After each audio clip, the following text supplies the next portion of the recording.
This is Expose UX, where startup founders seek help from user experience experts. When I saw that first screen, it didn't jump out to me really until you started explaining it. So it might be a little confusing as to what I can click on and what I can't. For the sake of their users, these founders place their egos aside. I don't think you've done your homework. I'm completely confused. Whether wireframes are fully launched, the experts help them advance their products. I'm your host, Richard Breving. When I released my product, RivalSeek, over 30% of users were confused by it. I understood why, but didn't know how to fix it. That's when I turned to the experts, and now you can too. Let's meet them. Chelsea Maxwell is a senior UX designer for Project 202. James Helms is the director of experience design for Intuit. And Jeremy Johnson is the vice president of customer experience for Project 202. Special thanks to the User Experience Professionals Association, Dallas chapter. And also to Big Design Conference, September 8th through 10th, 2016 in Dallas, Texas. Filmed on location in the co-working space Fort Work in the Alto 211 building.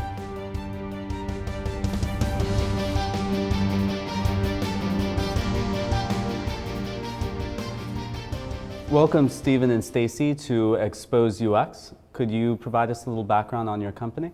Sure thing. We are Openbrite LLC, makers of Bright Blocks, and we are a husband and wife team. Yes.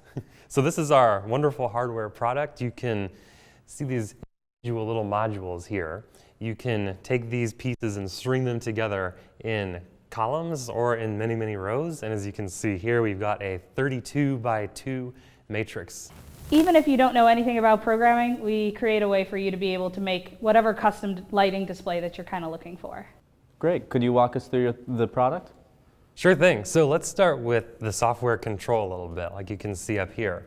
So right now, we've got it set up where you describe the size of the matrix. You got 2 rows, 32 panels per row. And if you want to, you can even specify a custom layout where now you can actually draw maybe how it is arranged in real life. Let's say you wanted to make a heart shape out of it. This might describe your heart shape and the addresses of the boards that are contained therein. We've got the ability to type in a message. You can type in whatever you want to, and you can choose colors, and including otherwise red and green. So in addition to the raw text, you can give it Twitter feeds. You can specify a Twitter hashtag or handle or so forth if you've applied for an API key from the Twitter website. You can specify animations by giving it a path to a GIF image that you might have. You can even do RSS feeds. And then here are various commands that you can use to kind of take care of these boards and adjust some of the properties of the hardware. And now this update delay feature that you can see here allows you to slow down the crawl or the speed of the animation in real time. So now you can perhaps make that a little bit more tolerable to watch. So what's also cool is from a product standpoint, we're kind of unique. A lot of scrolling matrices only go one direction or the other direction, but you can actually display anything at any point at any part of this display as you want to. And you can even set it up so that this can have a static message or take it apart and it becomes a robot controller. Everything was designed to be not only useful for now, but something down the road. So, I mean, the hardware is obviously really cool, and I could see tons of different uses for it. I feel like currently it's probably targeted more towards that kind of maker movement, right? Of hey, I'm already fairly technical, and I'm going to jump in here and kind of play with it and hack it. Now, I don't know if you're thinking about moving to the consumer space. That's where I potentially have some concerns, right? So, imagine packaging this to where I could easily buy it online. I get it. I plug it into something. I'm able to program it. Is that a direction you guys are thinking about going in? This is more geared towards the prosumer. I've loaded a blinky light on an Arduino before, or at least I've tried to look at it. Right. Well, from the flip side, though, we do have people, say, in the limousine industry who are interested in putting these in their cars to say, who, this car is for. Yeah. And I think that makes sense to reach out to those people, because right now I see that you're in like this gulf of technological complexity. So like, it's a bit too simple for like if I'm gonna get out my soldering iron and like do it myself, but then it's too I mean, it's too easy for those people, but then it's too hard for if I'm just like gonna pick this up and like put it in my limousine. You might not be doing custom animations or wanting to do that stuff because that's a little bit more in the complex realm. What you probably are more interested in is, can I put this on my kid's door and have it show, oh, Stephen is studying right now. Somebody who's going to have this connected up to a PC is probably a more technical user than is somebody who's going to primarily use it with their mobile device. So you used a lot of probablys and a lot of mights in there, and I think that one of the well, hang on a second. One of the things that's really sort of critical in user experience is that you narrow, and that you think about exactly who are we going to solve a problem for right now, and work your way to let's very simply consider how this works for that person this one time, and start building use cases around very specific people. You've got powerful technology, you've got what I believe is a really sort of compelling product promise. Start to narrow on some very specific people that you want to solve a problem for, find out if there is a problem there, and then start to build something around that actually that they would go, okay, this is easy, I know what to do. It starts to give me ideas of things that I would do with it. Because I think you, as we heard, it's kind of like a lot of different people could do a lot of different kinds of cool stuff with this. It's part easy, part hard, part complicated, part, it's all these different things sort of at once. Yeah, one of the things that I'm concerned about with this is that there are a lot of options here, but even still, it doesn't expose the full functionality of the hardware. So you wanted, say, the text to come up and then pause for a second and then go, versus just having the text go right away. Of course, allowing the user to do that adds more bulk to the UI. So how do you And like, do they this? even need to be able to do that though? Like, you need to actually look at like who your users are and what do they want to be doing. There's been people who requested that. Who is the majority of your user?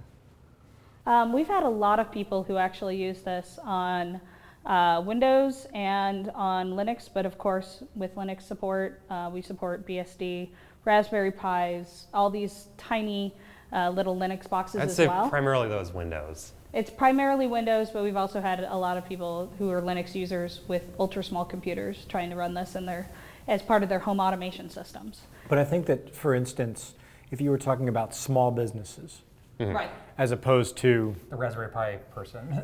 The Raspberry Pi person's a little more technical, right? but you started to narrow on the idea of small businesses, and there were several different kinds. But maybe there are 2 or 3 common things that those small businesses would want. One would be an information feed. One would be a sign, like one would be coming off an RSS feed, one would be a sign, one would be a Twitter feed. And then start thinking about what animation handles do I need to make that make sense for somebody, that they could go in there and they could tweak those, and then start to get those 2 or 3 things. Because I think you're in this crisis of, but we can do anything. We can do everything. Anybody can pick this up and put it together in a bunch of different ways. And I think you're sort of like overwhelming yourself with all the possibilities. We know there's a lot of markets, and figuring out how do we create an interface that works for so many of these different things that pop up. We've been working with this for the last 4 years. So some of these things that a new person misses that we would just know how to do intuitively. Sure, that's right. And I think that you are looking at what is for the person that hasn't been working with it for 4 years, what's their way in, right? Like, what are the 3 things that they could pull this thing out of the box, plug some stuff together, and immediately be experts? But a lot of times when you launch a platform, you'll see how people use it, right? And then you can go down that track. It sounds like I still hear people are still using it in a lot of different ways. Yeah, and so, they are. So how do you focus, right? And so like imagine creating a landing page with what is your view of this product in that space, right? And packaging it in a way you could showcase it to people in some public setting and get feedback on it, right? Like, would a business buy it? Would they buy it for this much? Would they buy it with these features, right? And try to get early feedback on what should that package look like for that specific industry, right? Right. And I think at this point, the people that are picking this up and coming to you for this are not going to come to you super confused because they already know what it is and they know what they want from it. Right. So as if you are going out to new markets, that's when you're going to start seeing, like, those people this isn't even on their radar yet. Like, the people that have no idea how to use that user interface, they don't even know like what they would do with this right now. Right. Or it competes As far with as the that packaging, $50 though. sign they already have hanging in their office or whatever, right? As far as the packaging you were suggesting earlier, do you think that's the marketing packaging, the software packaging, or the way this interface looks like? So I think you created like is it, when I see it, I'm in my head I'm like, oh, like I have kids and like getting this and playing around with kids, and I'm a little more technical, so I could probably figure some of this out. But I'm thinking of any of those, right now, like robotics to send to kids at home is a popular thing, right? You could buy them, they come in modular pieces, and you connect them. But the software has to be very slick, because most people are not as technical. The marketing has to be very slick, right? But you could create a very inexpensively a view of what your product is to different markets, and then you can go test them with those markets to see if they resonate or not, right? I think that there's so much possibility here that I think that it's incumbent on you guys to pick the one place where you feel like you can make it magic, or maybe it's 3 or 4 places, and then pre-script what those things are. Give people some instructions just to get them into this, and then they will start to put together the, like Legos, right? It always comes with one way to do it, and then they show you like 3 or 4 other things you could do, and then you turn it loose on a kid, and they'll tinker with it and come up with 1,000 things that are totally cool that nobody was ever going to give you the instructions for. But if you start with 2 or 3 things that they can immediately succeed with, I think that you'll get a lot of people that will adopt, that will start to show the things that they can do and to really show and unlock the power of the platform in a way that maybe even you can't imagine. Awesome. Thank you for coming. I hope that the feedback has been helpful. Thank you. Good stuff.